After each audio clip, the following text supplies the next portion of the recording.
You are always so responsible. You must have saved up a good amount of money, right? How much do you have now?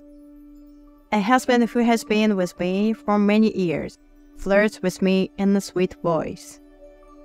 I unintentionally sighed at his words. I didn't feel like responding, but I knew that he would keep asking until I answered. I think there's about 280,000 US dollars in there, but that's not money I can spend as I please. I warned my husband like that. Even though I know that no matter how much I try to keep this husband in check, it's pointless. He never listens to me. Is that so?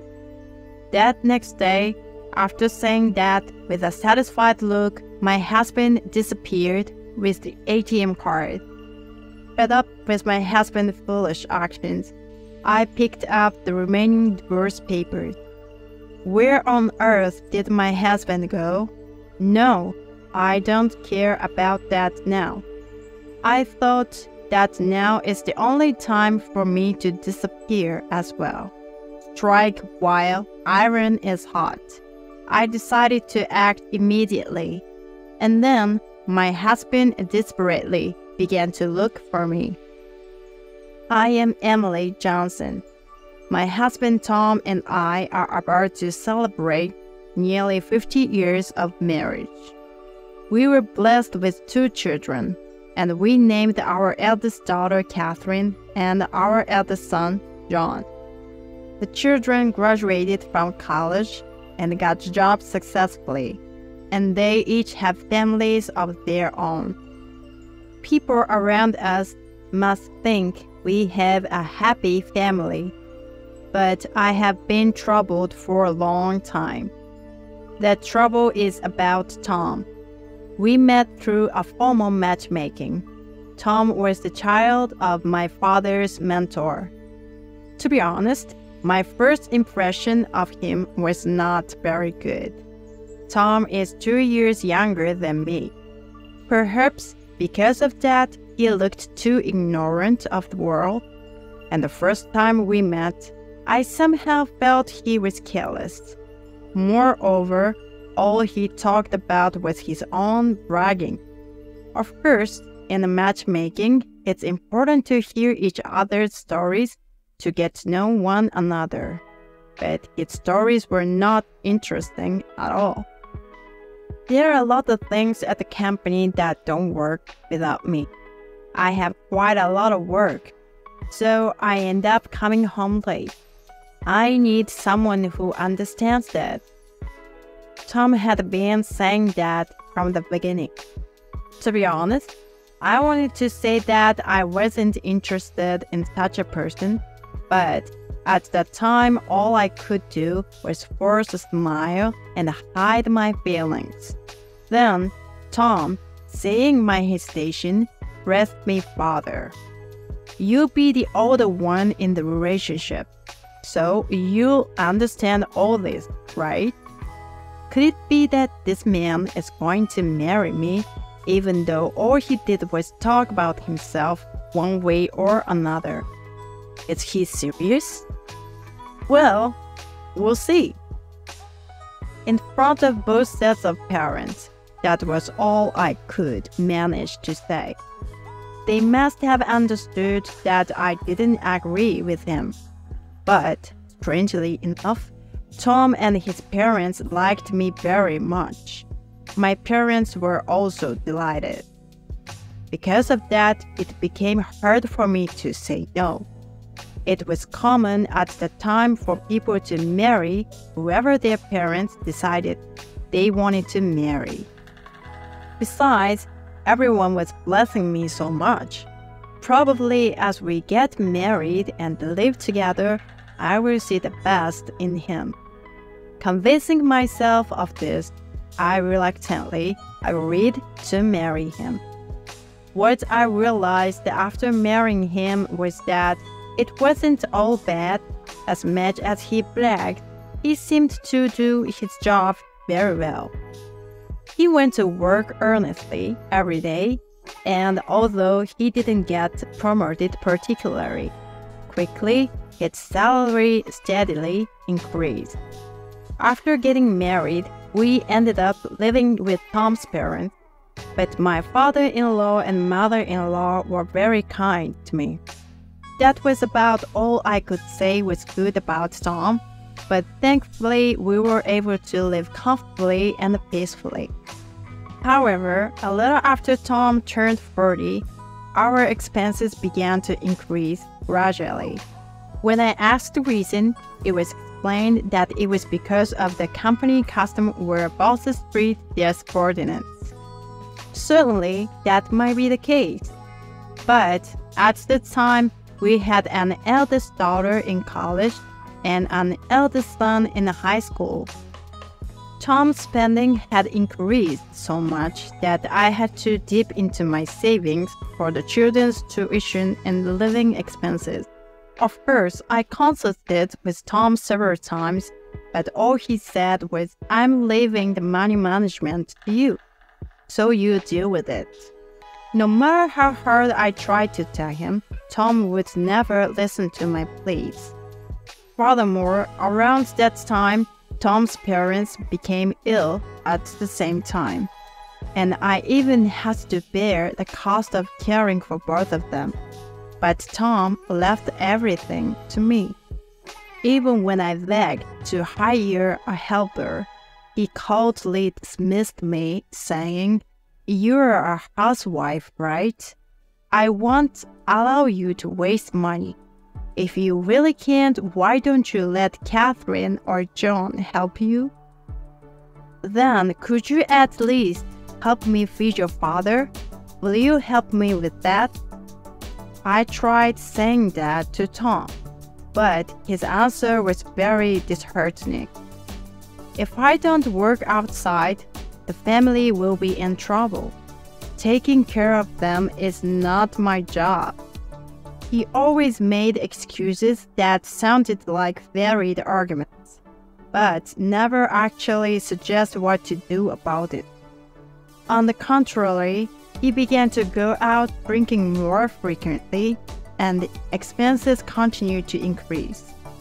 Although I had no intention of having the children help with the care, the two of them, seeing my situation, began to help with the household chores. After my father-in-law passed away, my mother-in-law followed him.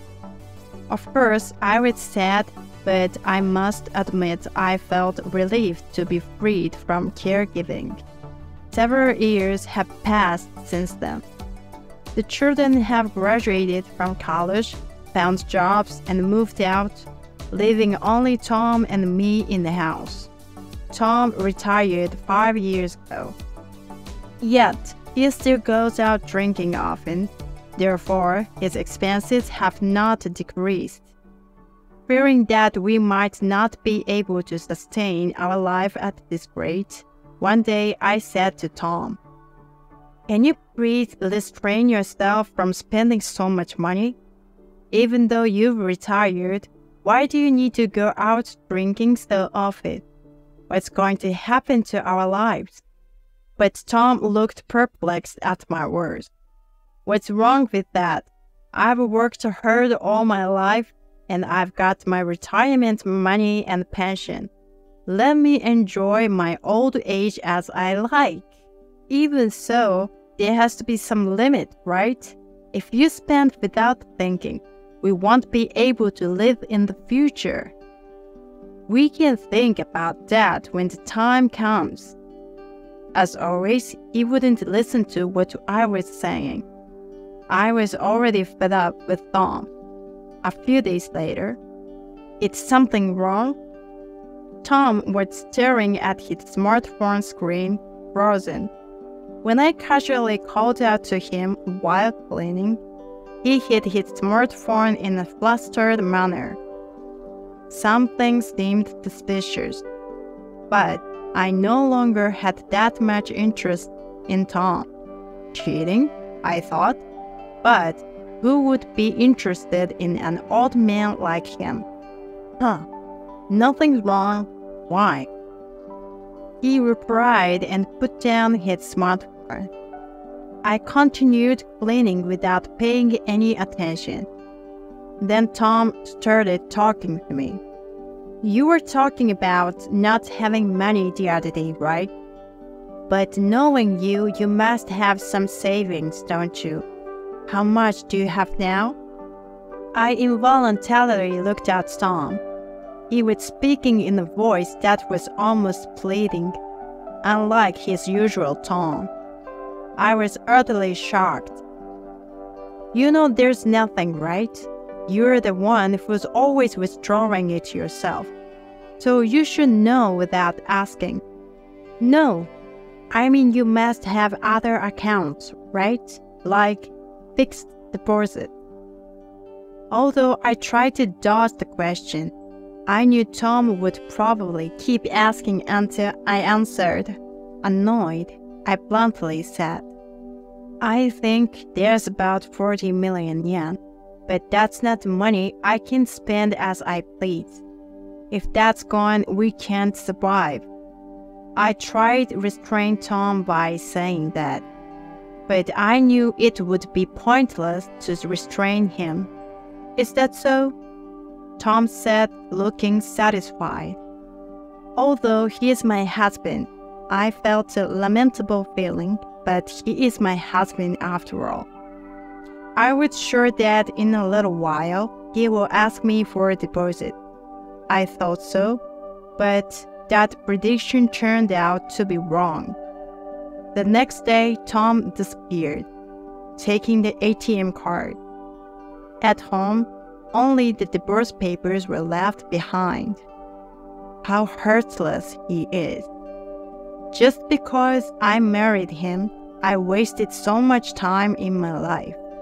On top of that, I can't believe he is treating me this badly. Taking all the assets and disappearing, it's proof that he didn't care about me at all. Perhaps he was really having an affair. As I write divorce papers, I determined to take revenge on Tom to the very end. Then I moved quickly into action. It was Tom who left the divorce papers and disappeared. The meaning must be clear. After filling for the divorce papers and becoming a clear-cut single person, I felt refreshing for the first time in a long while. And just as I took out my smartphone to call my children, I noticed that there are several missed calls. The one who called was not my husband, but my ex-husband. I could imagine that he is frantically calling me. However, I would not answer the call. If I go home now, we would probably meet face to face. Thinking so, I immediately called my eldest daughter. Catherine, I'm sorry to call you suddenly. Mom, what happened? Then I explained to my daughter what had happened. How Tom disappeared with the ATM card containing all our assets and the deal. How I had just filed for divorce. And how Tom is calling me over and over again. Then my daughter, who seemed not particularly concerned about our divorce, kindly suggested to me, "Then come to my house for now. I think it's better not to see Dad at the moment." I decided to take her up on that offer and head to Catherine's house. Although I arrived at Catherine's house, the intercom rang within 10 minutes. "It must be your dad. What should we do?" "You don't have to answer. Leave it to me." I hid in the bedroom, and Catherine headed to the entrance. "Oh, Dad, what's going on?" I could hear Catherine's voice talking at the entrance from here. As I expected, it was Tom. I thought Emily might be here. Actually, I wanted to ask how to use that ATM card, but I can't get in touch no matter what. "Why are you so in rush? What's going on?" "Actually, I'm having trouble withdrawing money from the bank." That's why I want to get in touch with Emily as soon as possible." Tom explained that to Catherine. He seemed to be in a hurry. I thought, of course, it must be about that. Tom's voice was filled with desperation. Quietly listening to Tom and Catherine's conversation, I smiled smugly. "You can't withdraw money? But I wonder why," Catherine responded, looking surprised. Then Tom began to murmur. "The ATM card is in Emily's name, but for some reason it seems to have been reported stolen. I explained many times that I'm her husband, but the bank wouldn't take me up on it. That's why I want to get in touch with her." From his voice, I could feel his desperation. I almost burst into laughter listening to him. When I realized that the ATM card was missing, I immediately reported the theft to the bank, rendering the card unusable. Thus, even Tom couldn't use the ATM card without my permission.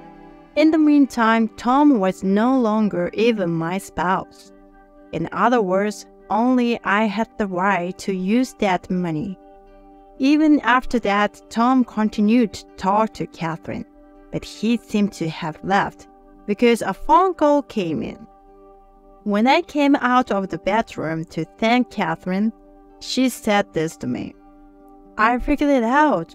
I know why Dad ran away with the ATM card." Upon hearing these words, I almost jumped out of my skin. Since I was in the bedroom, there might have been a conversation I didn't hear. But Catherine seemed to have noticed it when the phone call came that led to my husband's departure. I think Dad must have borrowed the money.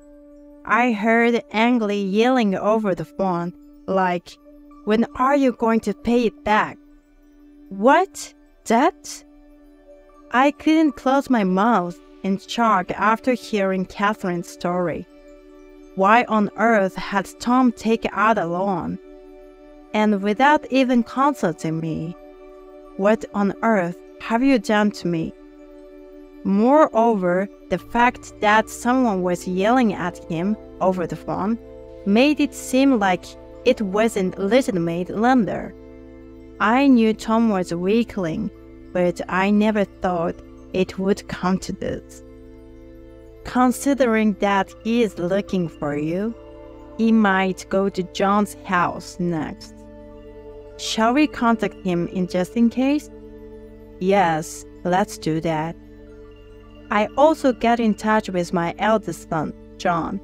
I told him there is no need to deal with his dad, and that I was safe, to which he laughed and said, "I get it, finally. He is getting his punishment." It seemed my children already understood their father's selfishness. No wonder Catherine never asked about the reason for the divorce.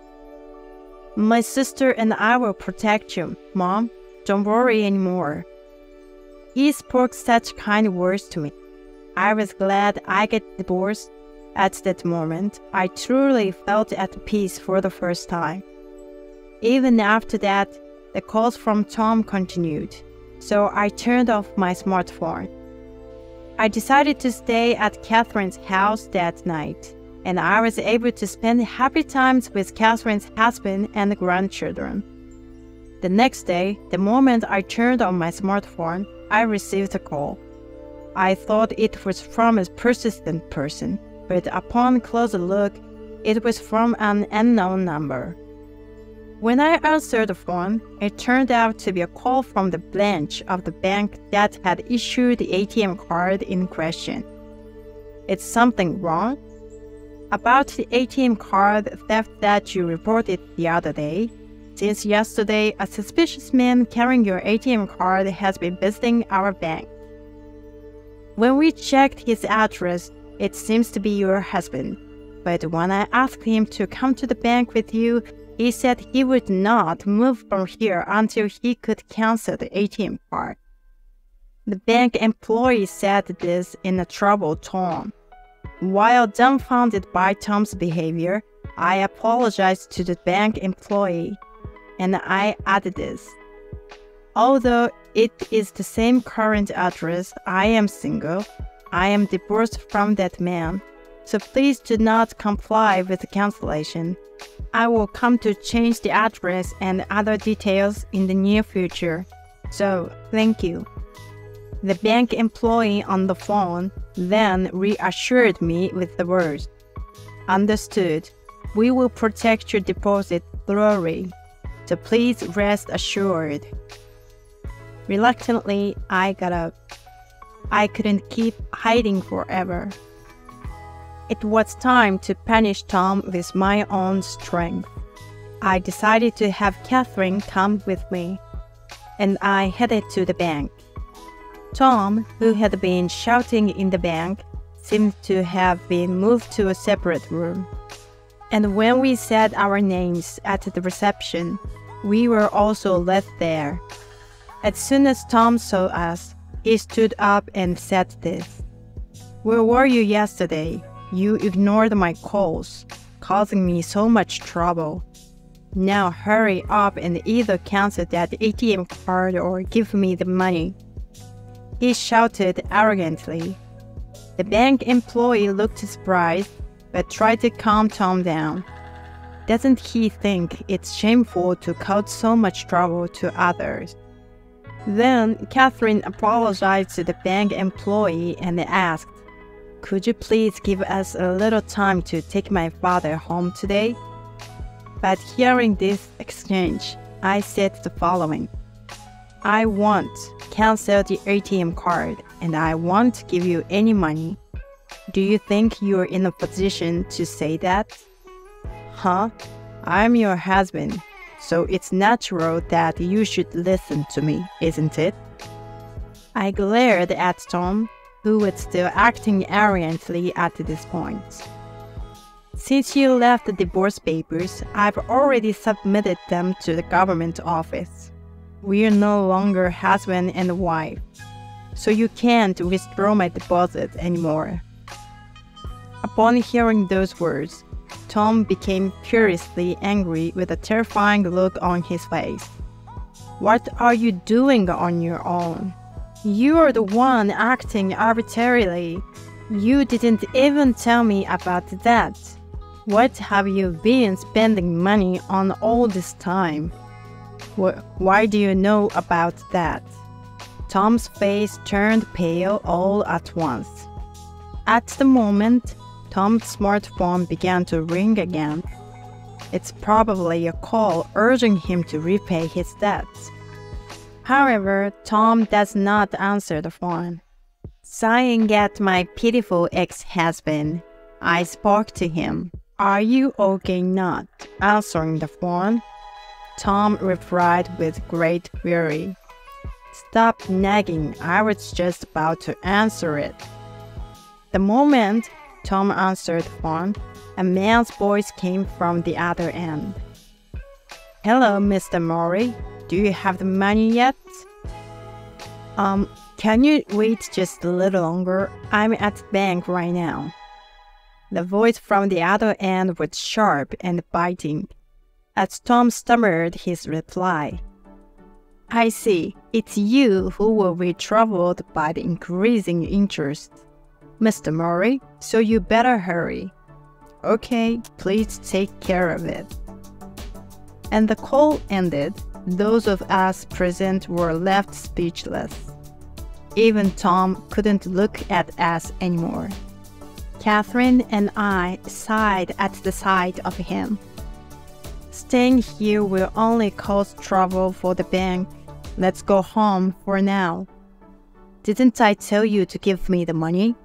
If you give me the money, I'll go home." Unable to withdraw the money, Tom's shoulders slumped in defeat. "Dad, let's go home now." At Catherine's urging, Tom finally got up and followed us. "Why did you even get into that? It's disgraceful. And from what kind of company did you borrow?" Tom was scolded by Catherine in the car on the way home.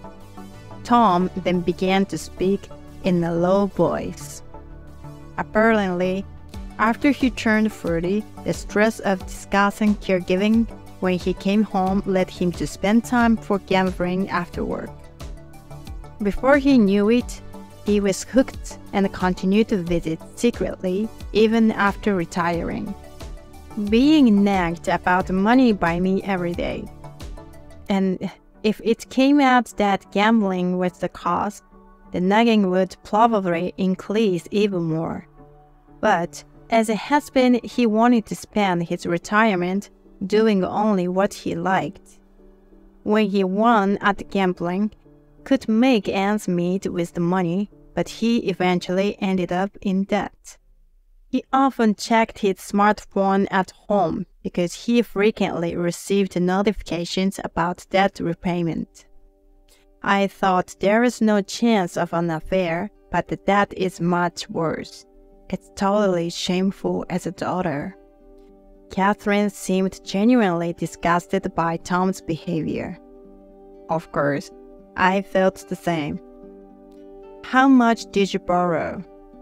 Then Tom shouted as if he had snapped. "It's $68,000 US. Hey, why are you getting defiant?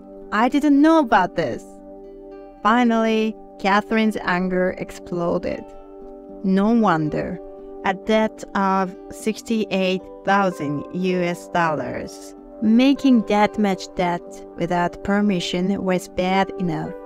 But it seems that Tom had asked me about our savings, and even thought that if he could divorce, he could use the remaining $205,000 US for himself in addition to repaying the debt. I was too naive.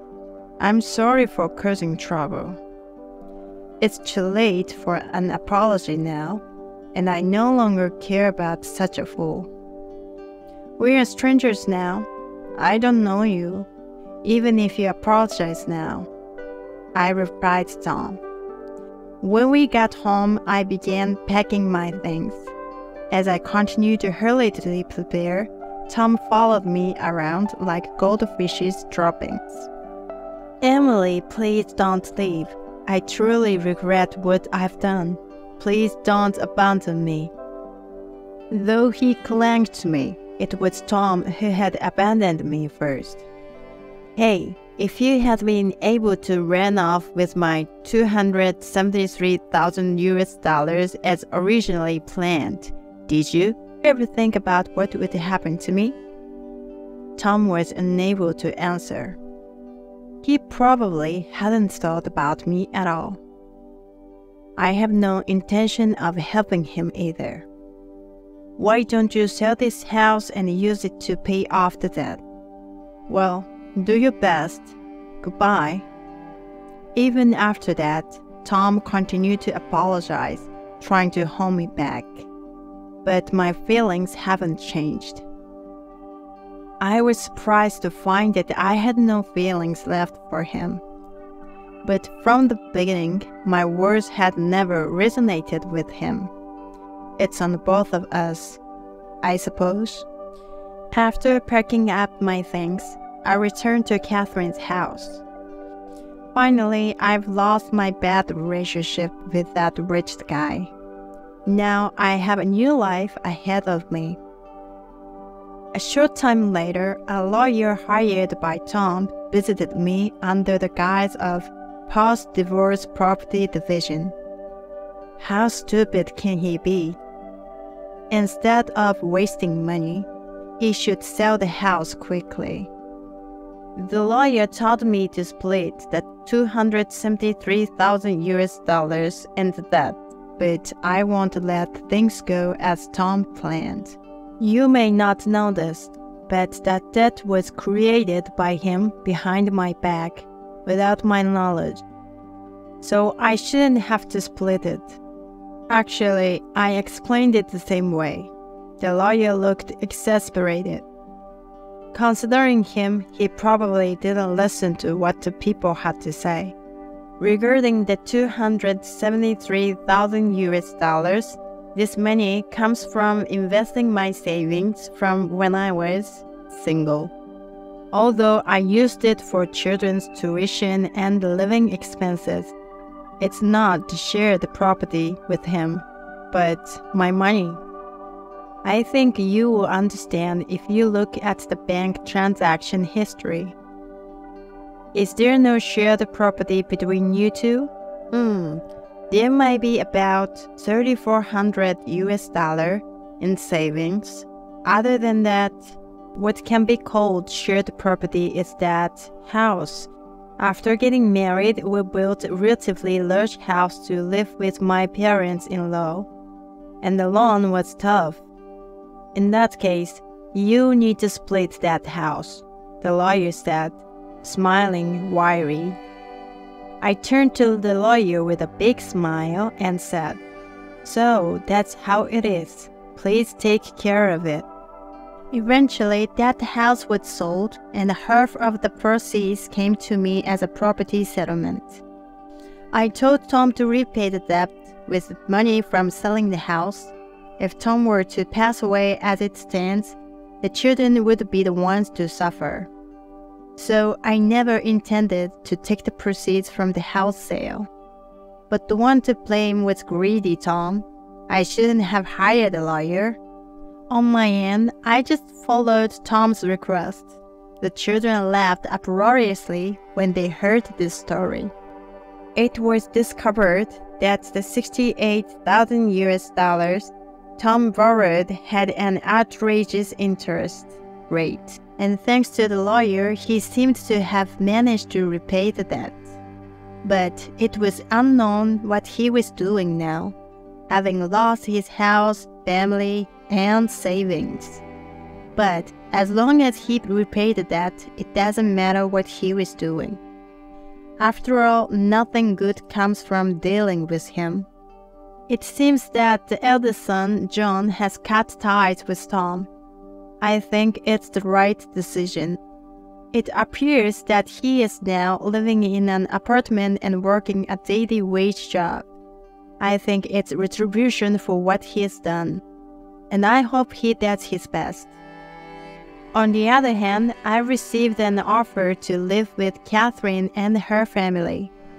Thanks to that, I'm living with Catherine and grandchildren, and every day it's so much fun. Catherine's husband is very kind to me and seems interested in my asset management skills, so we talk a lot. Such daily life is very happy for me, who used to lead a life full of nagging and complaint. The only thing that makes me think it was good to marry Tom might be that I was blessed with children. Just the fact that such children are living happy days rewards all my past efforts. Now it's my turn. Life can be changed at any time. Having endured hardships and patience until now, I want to lead a happy life from now on.